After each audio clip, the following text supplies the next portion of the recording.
what to do this week, number 3. Thank you all very much indeed for the questions that have come through, and hopefully this week's programme will answer some of them. If not, don't forget that there is a live Q&A option which will run throughout the broadcast today. So please upload your questions as we go along, as they occur to you, and we will address those questions during the panel at the end. I realised that one of the lovely things that happened last week is something of the sort of human aspect of conferences, which I've realised after 30 years we're quite missing here, is that everybody chatted to each other, and quite a few of you introduced yourselves and talked about where you come from and the kind of things that you were hoping to find out. Please do that. It's the equivalent of, you know, making conversation and small talk in the coffee queue at the beginning of an event. And quite often we found that attendees have, by sharing experiences, quite often find solutions to the issues and challenges that they're facing from their fellow delegates as well. So as much as you possibly can within the limitations of this technology, do try and network. And obviously, if that's not your bag in real life, don't feel obliged to do that now. Housekeeping wise, as I mentioned, the Q&A section is a very straightforward button to the side, to the right hand of your screen, and we will also run some polls as we go through to make sure, obviously, that all our upcoming events are as relevant as possible. This week we have a crisis management update. We'll look at a global focus, plus a look at what you should be doing this week. Our legal session is on immigration and non-UK employment, the challenges, obviously, now under Covid-19 of what you can and can't be doing. And finally, we'll be looking at online recruitment, which is something that you have, the majority of you have expressed an interest in learning more about. Here at BFI, we're getting back to a new normal, so quite a few of our HR training events will be available online in the next week or so, and we will make sure you have details of that later on. I'm going to hand over now to Mark Harris, who's with Blindside, crisis management expert. And while he is joining us, there's a poll hopefully on your screens now. If technology hasn't defeated me, and you're all answering that, that's fantastic. Okay, thank you for that, and Mark, over to you. Thank you very much indeed, Elizabeth, and hello to you all out there from Blindside and our take on this week.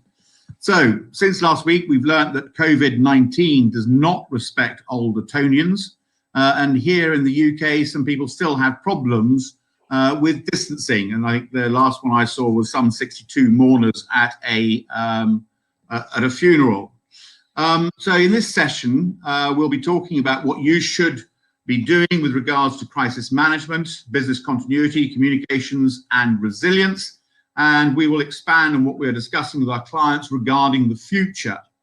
Also, we'll talk through 2 case studies illustrating issues that we have assisted our clients with, those especially with international operations. So, hello, my apologies for that there we go. So what to do this week then?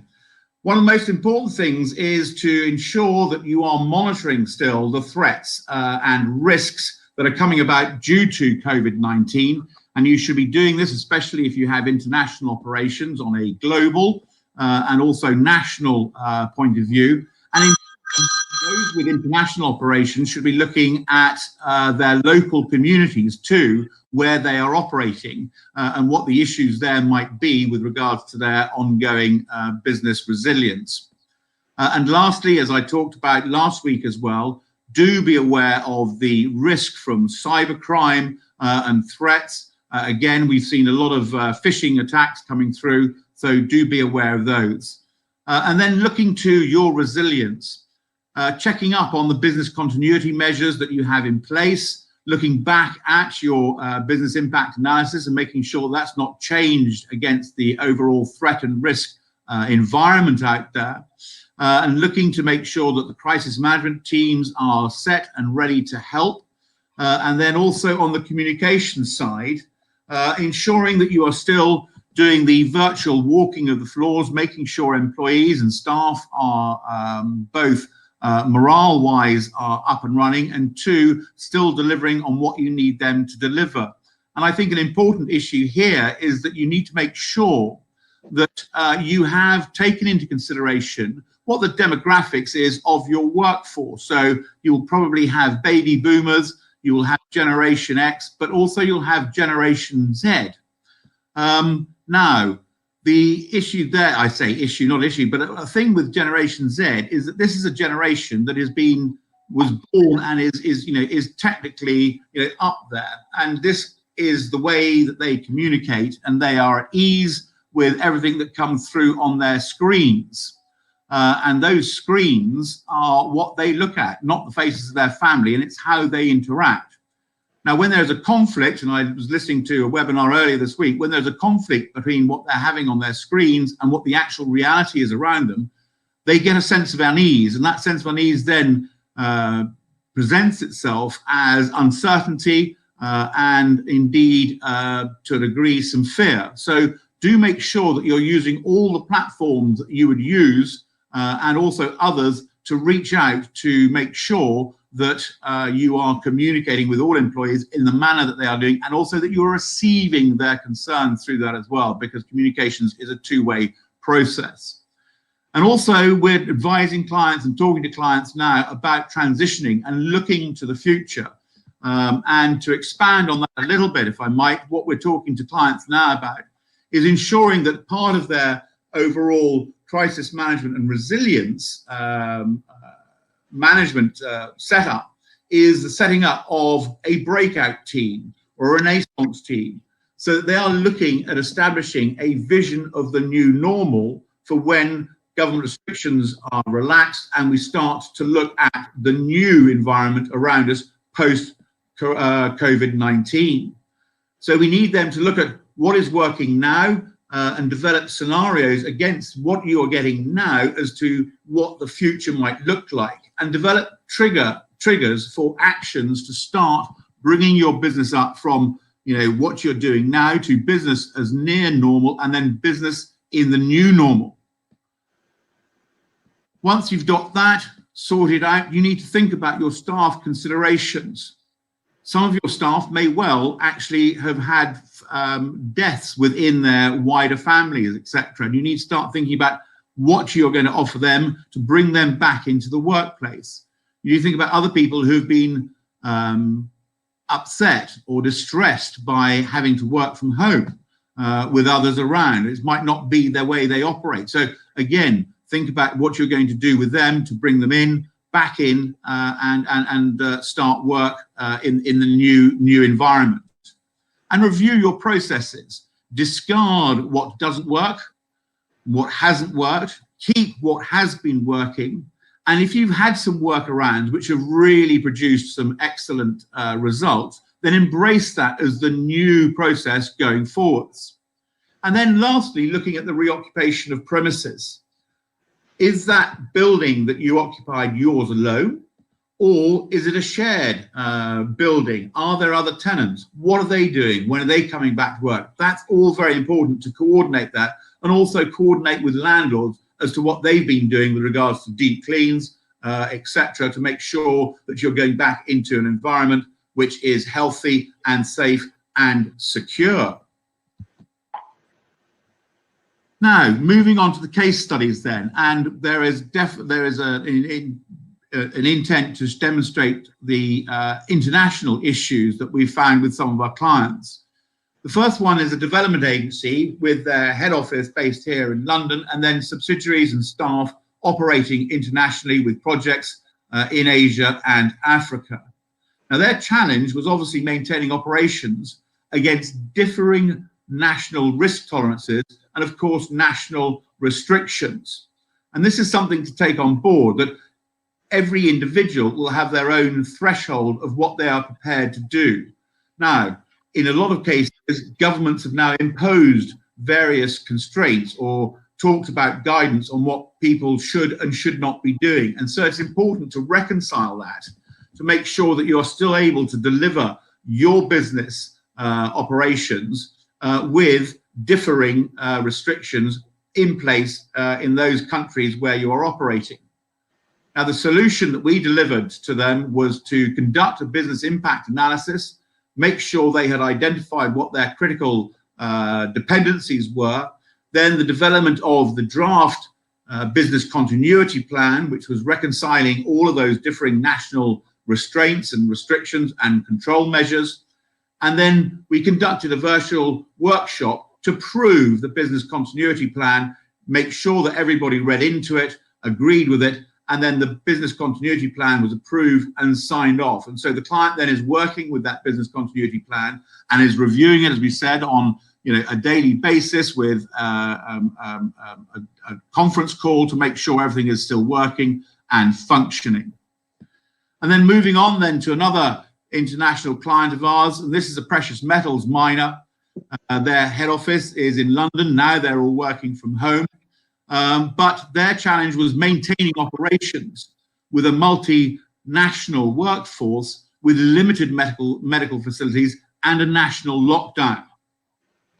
Now, obviously, we helped them with immediate crisis management and crisis communications actions. And one of the emphases here, or one of the two areas of focus, were those on employees, the workforce, because you had some 29 nationalities, plus the local nationals as well. And so reconciling them to the fact that they will now not be rotating out and that they are effectively in lockdown, most of them without loved ones, was making sure that the messaging was correct and that they understood what the company was doing to assist them from that point of view. And also speaking to the communities, because you're trying to reconcile your duty of care to your employees of all nationalities and those employees, local nationals who are living in the local communities, and managing the expectations of those local communities as to what you as a company are able to assist them with from the point of view of support against limited medical facilities. So we then conducted, once we'd got the immediate response sorted out, we conducted a quick and dirty business impact analysis and presented the findings, which assisted them in developing their contingency plans. And then they were allowed then in a quieter time to review the initial BIA, improve on it, and then continue with ongoing monitoring. So finishing up then, ensure your teams are monitoring the situation as required and that they are bringing points up to the various working groups for resolution. Remember people, your staff and their families, your business partners, your customers or clients, and the community local to you, and keep the tempo of communications going, even if there is nothing important to say, but to say, look, we are here, we're still working, and hope you're well too. And then keep communicating with all your stakeholders, set up the forward planning team and look to the future, and also know who to talk to when there is an issue, be it your public relations consultants, crisis consultants, or your lawyers, to make sure you're doing things right by your staff, by your organization, and ensuring your reputation is intact and you're good to go in the future when you launch. And remember, it is still not too late to do a quick and dirty BIA. Thank you. Lovely. Thank you so much, Mark, as ever. A good comprehensive checklist there for everybody. And thank you also to all of you out there who are sending in questions as we go along. I have another poll for you while I introduce Sophie Barrett-Brown, who is the Senior Partner and Head of UK Practice at Laura Devine. We've worked with Sophie for a very long time. You're in good hands here. Sophie's going to talk today about immigration and non-UK employment law changes. Over to you, Sophie.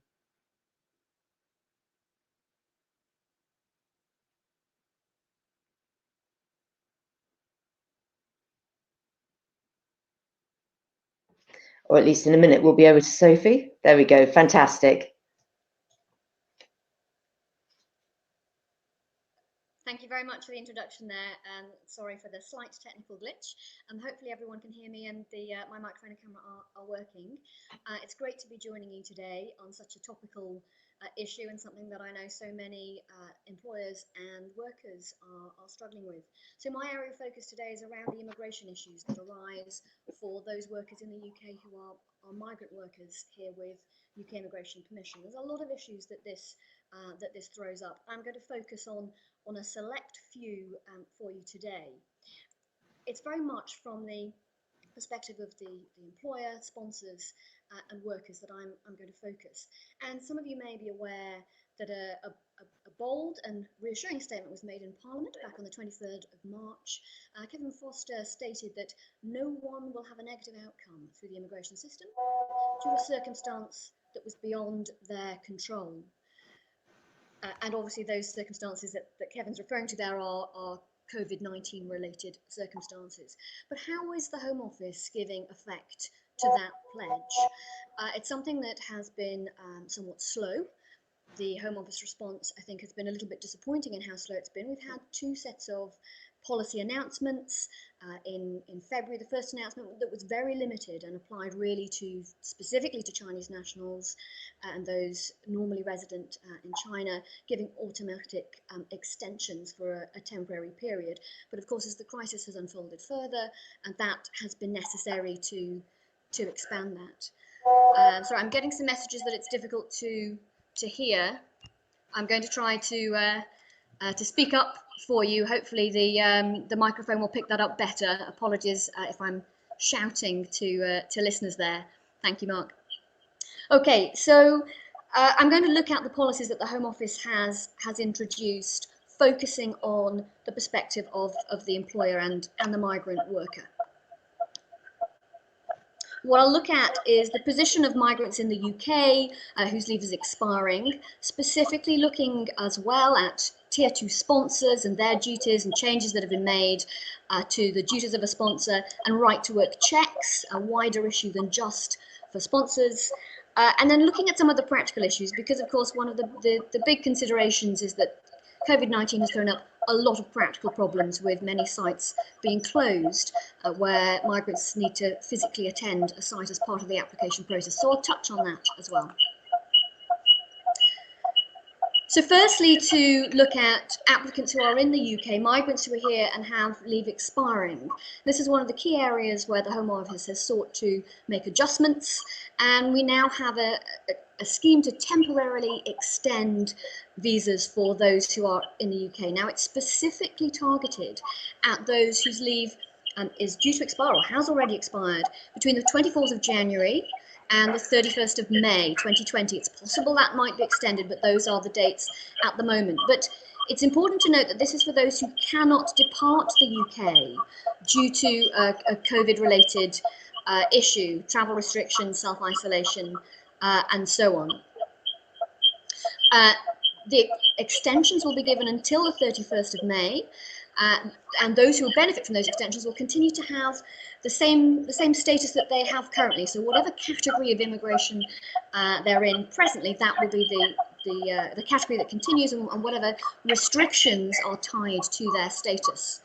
So if people are here in a category that doesn't let them work, that would continue under the extension that they get under this scheme. Now, it's important to note that unlike the first changes that were brought in February, this is not an automated extension.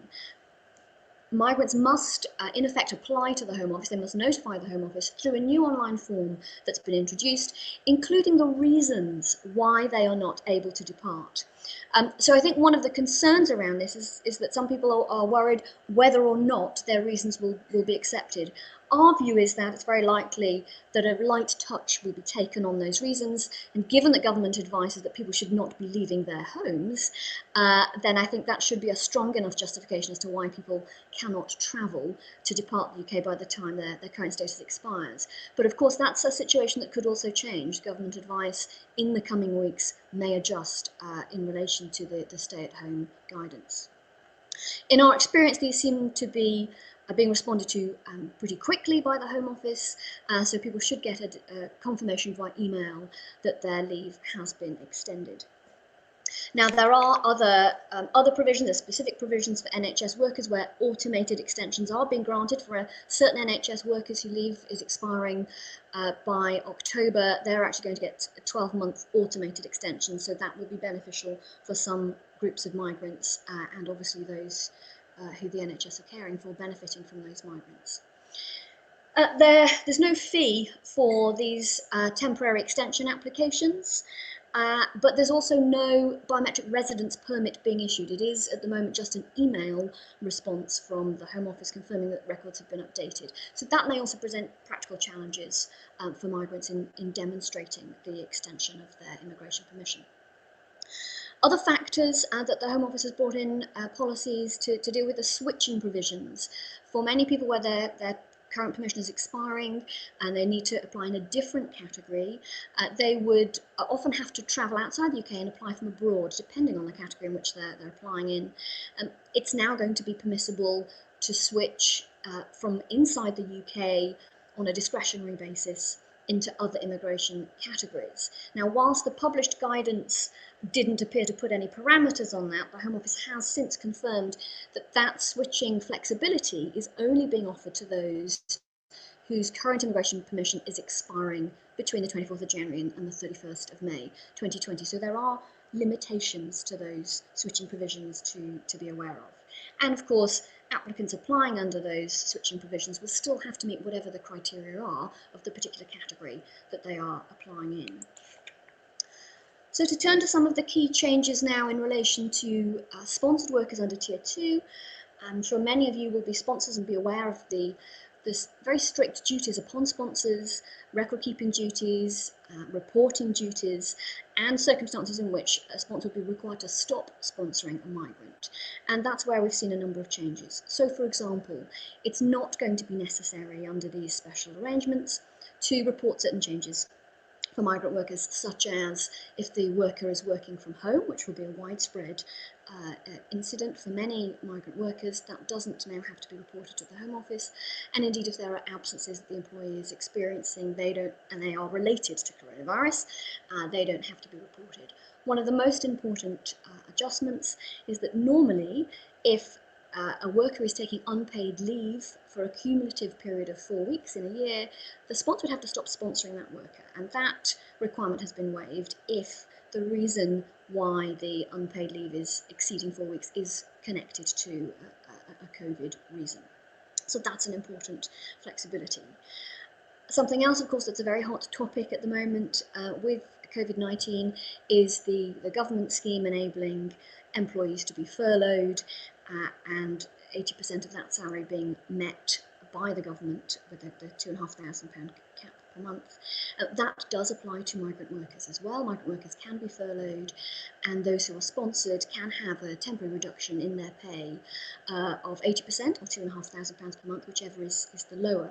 But that reduction must be part of a company-wide policy to avoid redundancies where all staff are being treated in the same manner, and the pay must return to the normal levels once those arrangements have come to an end. Now, there's no reference in the policy guidance as to whether those pay reductions can bring the migrant below the minimum threshold levels, but it would seem to be the case that would be permitted as long as it falls within the 80% or the £2,500. Other points of interest in relation to certificates of sponsorship,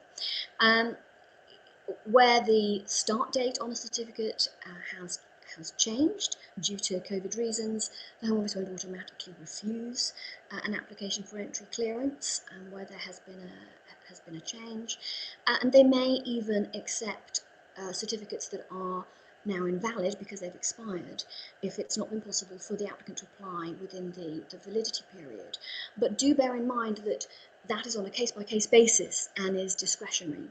So it's not guaranteed that flexibility will be provided. And then this is one of the areas where it introduces uncertainty, where really employers and migrants need the certainty of knowing whether or not it will be accepted. So I think that's something where we'd certainly like to see the Home Office take a bolder, clearer move.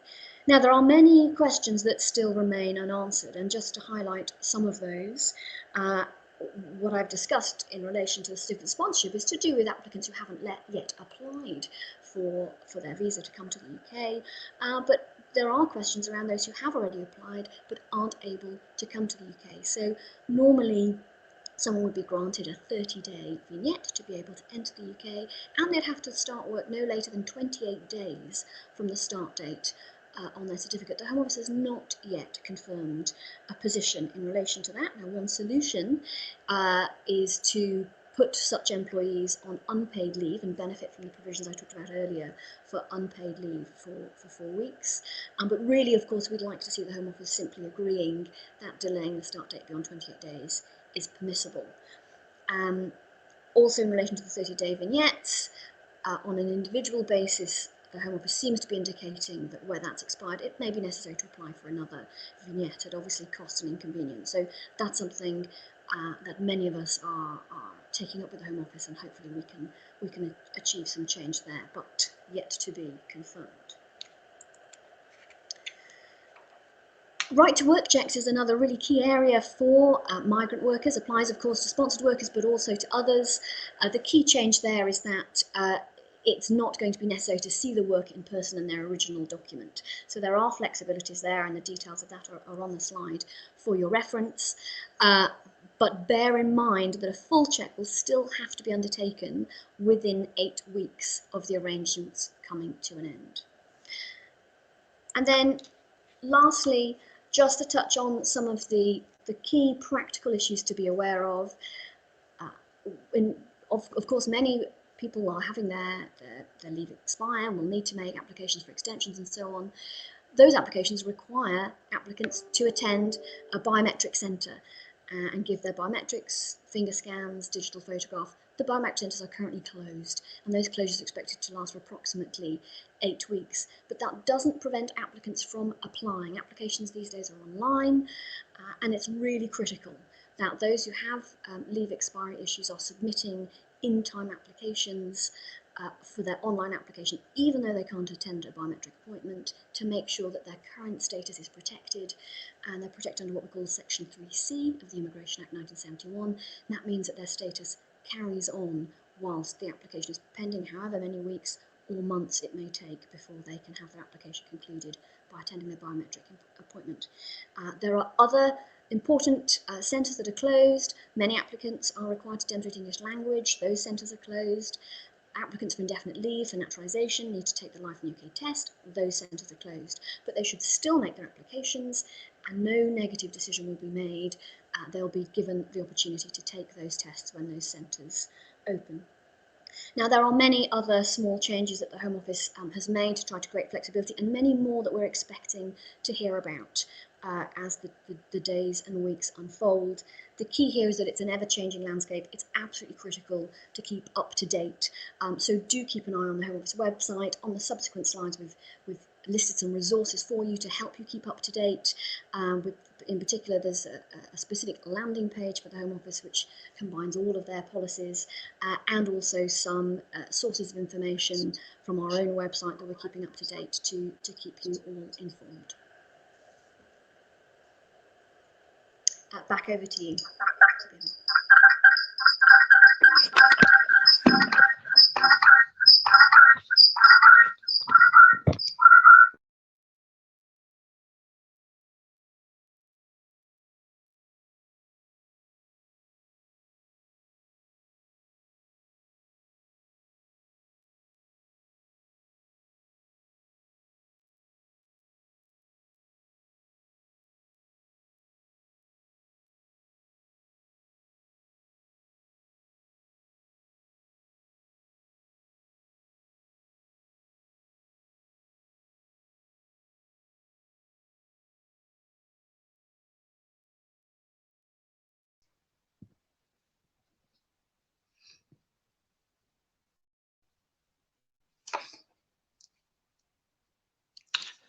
Hi, just checking everybody can hear me.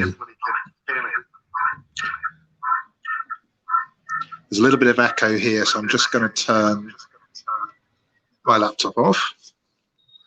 Okay, that should be better now. So nice to speak to you all this morning, and thanks, Sophie, for that really interesting rundown of the immigration changes that employers are facing. What I was asked to talk to you all about this morning was really the changes for recruitment on the front line during the corona crisis. And I'm going to do this by looking at really kind of what changed and what impact that's had, what the government have done and what they're planning to do in response to that, and also how the actual process has changed for employees and employers alike. So I think first and foremost, it's important to say that, employers had a health and safety responsibility above all. And as this began to unfold, it was really the pace of change that meant that things were happening so quickly. There was very little time for people to plan well in advance. And suddenly employers, their own recruiters, recruitment companies were all faced with having to completely overhaul processes that they've known and used for a long time at breakneck speed. And this caused some real challenges for organizations. Then on top of the fact that employers were there to look after their staff, they were then dealing with high rates of illness suddenly. So they were dealing with changes in process. And then, of course, what happened was huge sectoral changes. And there were seismic changes overnight to the various sectors that people were working within. Some sectors became really very high volume and in demand. Some sectors really quietened down to nothing almost overnight. And it was a really big social and economic change that happened almost instantly. And what became clear very quickly was there were three broad remote recruitment models that arose very quickly. What I call the sort of home to work model, which was the recruiter, either a full-time employee or an agency, was based at home, recruiting someone that would go to a place of work. Or there was what I call the home to home model, where the recruiter was based at home and the new employee they're recruiting would actually also be based in their home. Or there was still the work to work model, where some frontline recruiters were working particularly in retail to still hire people that were then working on site. So those three broad models, and organizations almost overnight had to move to those models within the context of everything else that was going on too. What we found very quickly as this unfolded was that actually technology was ready. Technology was there, it was available. A lot of people had parts of technology that enabled this, but it was the UK government regulations that often were the challenge that meant that people still needed to meet in the conventional sense. And I will come on to that briefly shortly. What also happened was a real change overnight for the recruitment industry. So I was speaking recently to someone in UK government who said that they expect that almost half of the recruitment sector, some 31,000 organisations, almost half of those may not exist after the corona crisis. So real impact to that industry itself as well. But what happened in Reed, and using my Reed hat for a moment, is that we understood quickly that changes were happening. And as early as beginning of March, we were already talking to Home Office, DBS, Disclosure Scotland about what would happen. We warned them that we would come into a sort of home-only lockdown situation, that changes needed to occur. And I will come on to that shortly. So in terms of the current and upcoming government responses, before I talk about how the government changes have changed your own recruitment practices, in terms of what's happening now and is upcoming, we obviously have the furlough scheme. We also have something that's called the Labour Workforce Exchange, which is a huge initiative that government are hoping to create and launch anytime soon. However, it is stuck between people at Downing Street and Cabinet Office around the true detail of how the workforce exchange scheme might work. It's based on Italy's job matching scheme, where employers would submit employees likely to be furloughed and hirers would submit vacancies that they're trying to hire for, and in effect these would be matched together. However, a scheme of its kind, trying to launch at breakneck speed with all the challenges that are happening at the moment, is proving a real challenge.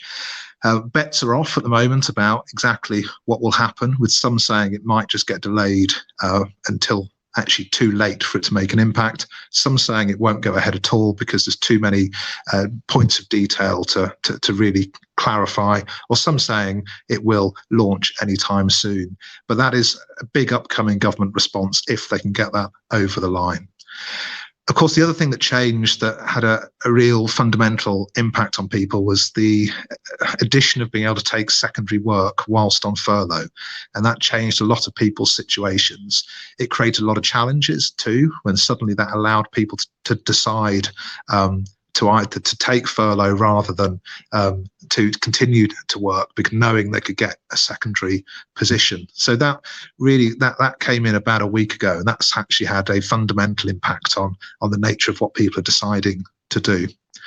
The other consideration that BEIS have at the moment, Business Energy Industrial Strategy, they are currently working on a market dynamics model, and they are looking at whether actually they could use the private sector that's already in situ to be able to actually mobilise together to create a sort of job matching scheme, a bit like Italy's, that would enable people to be matched together via a sort of portal, if you like. So there's lots of discussions at the moment within government about how they can try and, I suppose if you're being sceptical, how they could try and avoid what's becoming a spiralling cost of the furlough scheme, which the Resolution Foundation said this week is more likely to be 40 billion than the 10 billion the government first thought.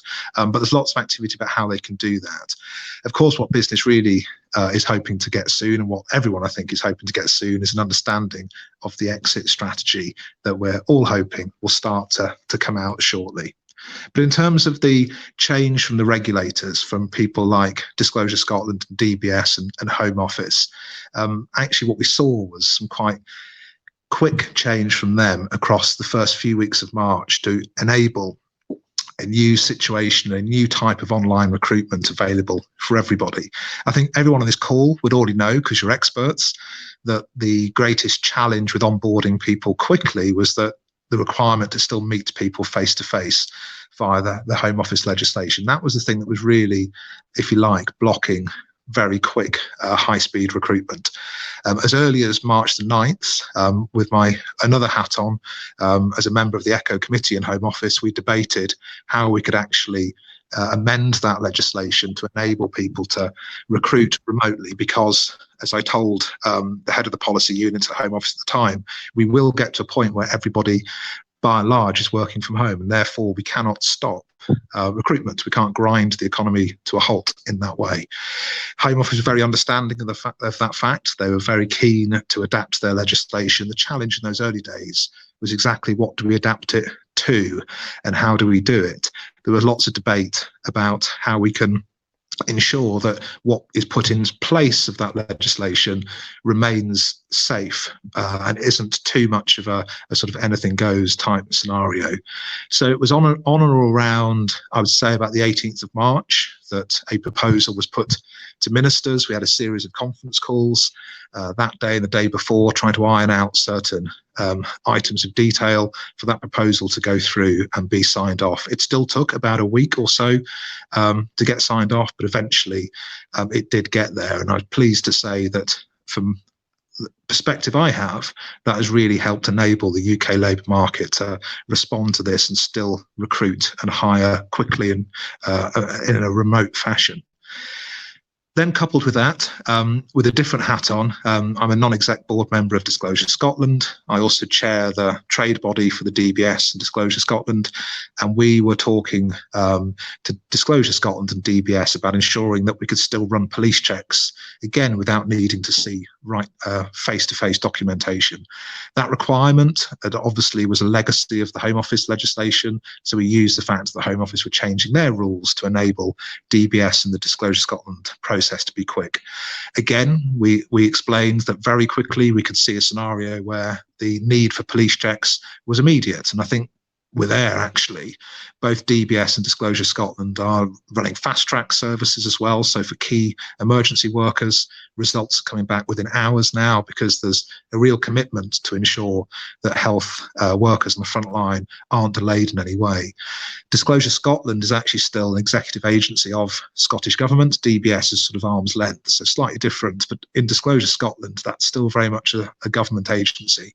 And they were getting instruction from ministers, even Nicola Sturgeon, the First Minister, to ensure that they could onboard health workers as quickly as possible. Within that, I think a lot of people on this call will have seen there's been some challenges around ensuring that the rest of industry isn't left behind and it doesn't become a health worker priority only situation. And I think that's unfolding.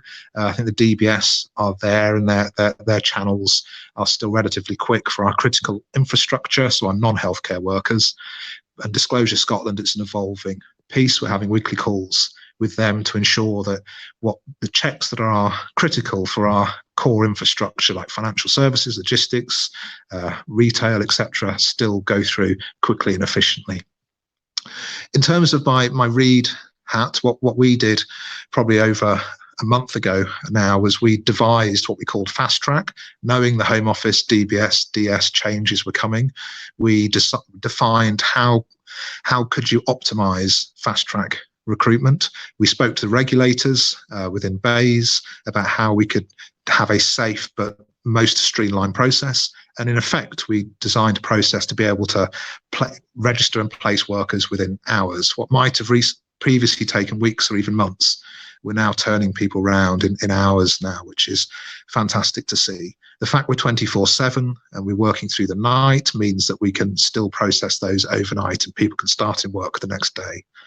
What we do see as one of the upcoming challenges, if it's not there already, is with referencing. So as more companies are being mothballed, more companies are closing, references will be harder to come by. So we've been discussing with the regulators what will be alternatives to referencing during this period.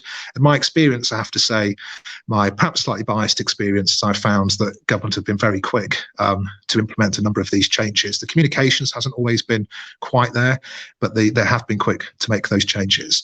So in effect, what this has all meant is, if you're an in-house recruiter or if you're a recruiter for a recruitment agency, you can interview via online technology like Skype. You can see original documentation during the interview, get copies sent to you. You have the new wording from the Home Office to validate. Your DBS or Disclosure Scotland applications are now all online, and those can be completed literally whilst you're on the interview with the worker and submitted. The references can be sent out depending on the sector you're in. You can accept alternative evidence, and really within hours of that interview you can effectively have done 95%, if not 100%, of the entire recruitment onboarding, which is fantastic from where we were 4 weeks ago, and it was still taking, as I say, weeks. What I do want to finish on, though, is that we don't want to forget all of these quick learns that have come about in very unfortunate times. We are still running the APPG, which is an all-party parliamentary group. It was supposed to be in April in Parliament. Of course, it's more likely to be June now. But the APPG is on the future of recruitment and screening. And what we'll be doing with ministers during that session is making sure that all of the good things that come out of the changes caused by coronavirus, we're going to lobby hard to keep as much of that in place as we possibly can, so that things don't just get reset. We know the Home Office have come out and said there's an 8-week rule to reconcile your staff. That's actually one of the advice sessions that I had with them, and we thought that was a sensible thing to do at the time. So although I advocated for the 8-week rule, actually over time, we want to lobby hard to see if we can get more permanent changes and some good that might come out of all of this. So we will continue to drive that and hope that, as I say, we can actually set some of the learns through this terrible time for online recruitment, set those in stone for the future. I have heard from some colleagues in government that there's some directives high up, sort of from Dominic Cummings and others, that actually they want express business cases, if you like, to bring legislation back. It's not going to be just all legislation gets reset. So there's hope there that actually we might be able to set some of this in stone. So that was my really brief run through of recruitment, the needs, challenges, the changes, government response, and what's happened since. And I'll hand over to Elizabeth.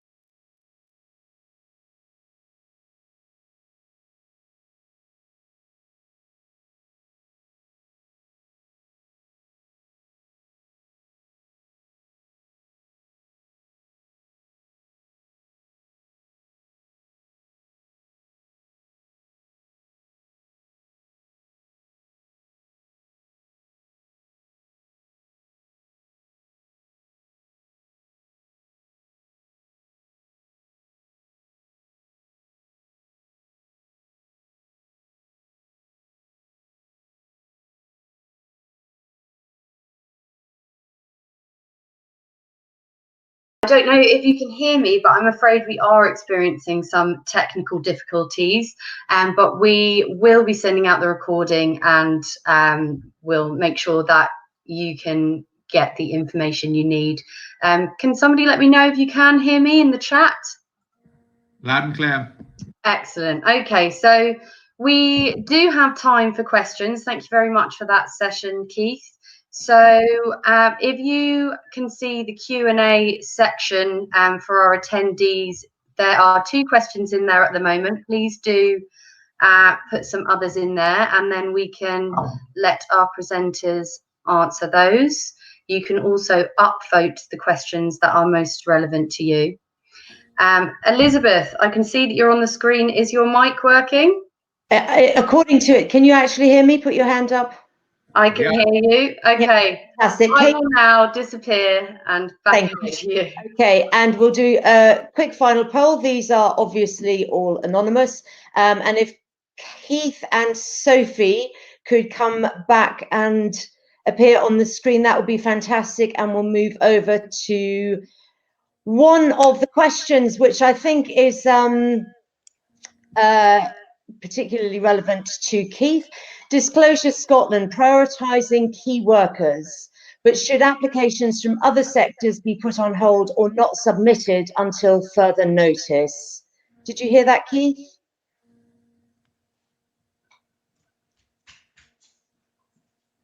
No, we really are swimming against the tide, technologically speaking, today. Okay, here's a question which is a crystal ball one. Mark, I'm going to throw this over to you. Do we know when we will know what is happening beyond May? Do you have any insight? No, I mean, I don't think we do know at this moment. Obviously, here in the United Kingdom, the government is going to review its current measures in place. And also there will be other countries, obviously, around the world against what is happening with them, and they will be reviewing. I do think, you know, that we need to think long term on this without trying to be too, you know, dismal about it.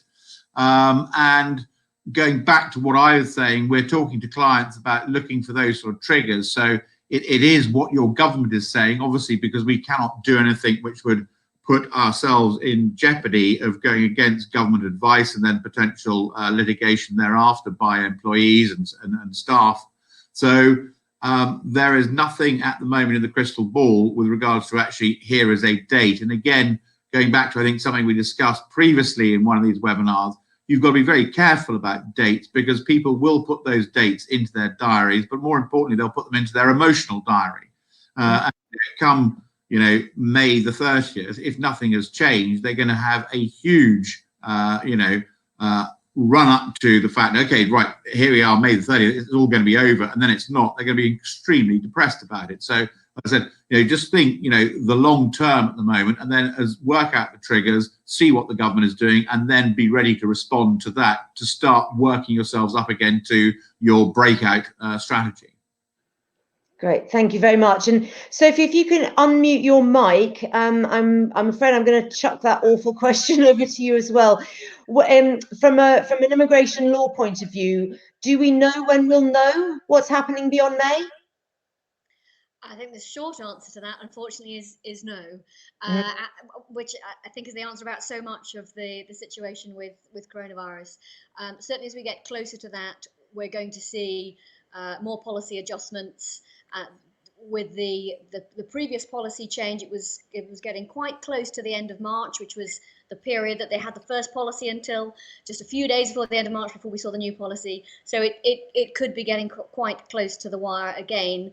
But I think, you know, in the coming weeks, the position will become clearer about the direction of travel, and I hope we'll see something much sooner than close to the end of May as we did before.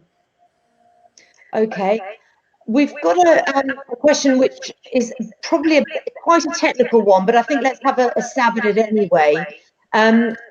Looking at from a furlough perspective, people who are shielding either high risk themselves or living with high risk people, work is available to them. Are they entitled to SSB for 12 weeks? And is being high risk a good enough reason to furlough them, even if the site is open and work is available?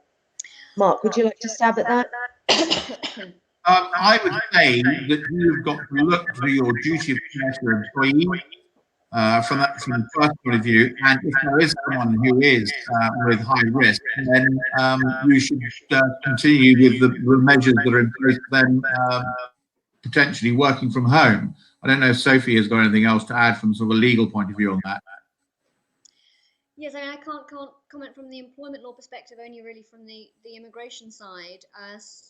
You know, provided that the worker is furloughed, then the provisions that I had described earlier will apply to them as a migrant worker equally to a non-migrant worker, and they can have reduction in salary, and that is permitted if they're a sponsored worker, subject to those conditions, that it's part of a consistent approach across the business of reductions in salary, including because they're on furlough and if they're only at the 80% level. So migrant workers can benefit from that if they're eligible in employment law terms. Okay, and we have another furlough question, and do bear in mind for those who are asking those specifically for UK employees, we will have Vince Toman back next week, who will be giving us an update on the furlough regulations, and who will also be answering these very specific questions too. So in the meantime, however, Sophie, do you have any thoughts on this? What do you do about staff who volunteer to be furloughed and received 80% as they're concerned about vulnerable family members, but they're not furloughed and end up working more hours unpaid than normal? I think again that's probably more of an employment law question than an immigration question, but in relation to sponsored workers, as a sponsored worker, they will have their certificate of sponsorship will be for a certain number of hours and a certain salary, and where there are reductions to those because of these arrangements, including furlough, then that is permissible if it doesn't fall below the 80% or the £2,500 per month. So those are really the key aspects of it from an immigration standpoint. Okay, Keith is answering the questions that have come in for him directly online, so you can have a look at those answers later on. There are handouts also which you can go to download, and if I can just ask both of the presenters on the screen at the moment, what is the one most important thing that we should be doing this week? Mark? I think from my view, there are two things. You asked for one, but I think it is communications and making sure that you are virtually walking the floors with your employees, and that the respective people in your organisations are talking to their allocated stakeholders to make sure that the communications are still ongoing. We're still here. We're still working through this, and have things with you, and we're looking to the future. So the other second point was, start looking to the future now, and making sure you're going through your plans for the breakout when we can break out.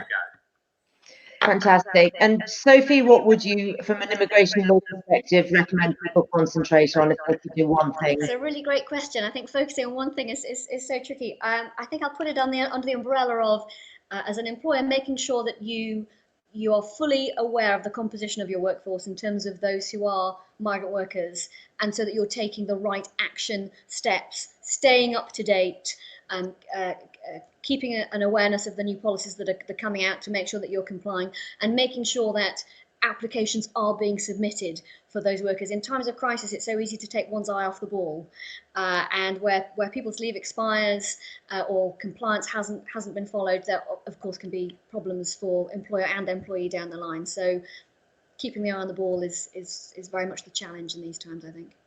Agreed. Lovely. Okay. Well, thank you so much to all of the speakers. As I say, the handouts are available in the handout section. We will be publishing a recording of this, and hopefully we will have fixed some of the more awful technical glitches by the time it comes out to you, so that the audio will be a little bit crisper. Next week, we will look at remotely managing underperforming employees, obviously a very sensitive subject there. We'll be looking a bit more at mental health and employment law from a UK employee perspective.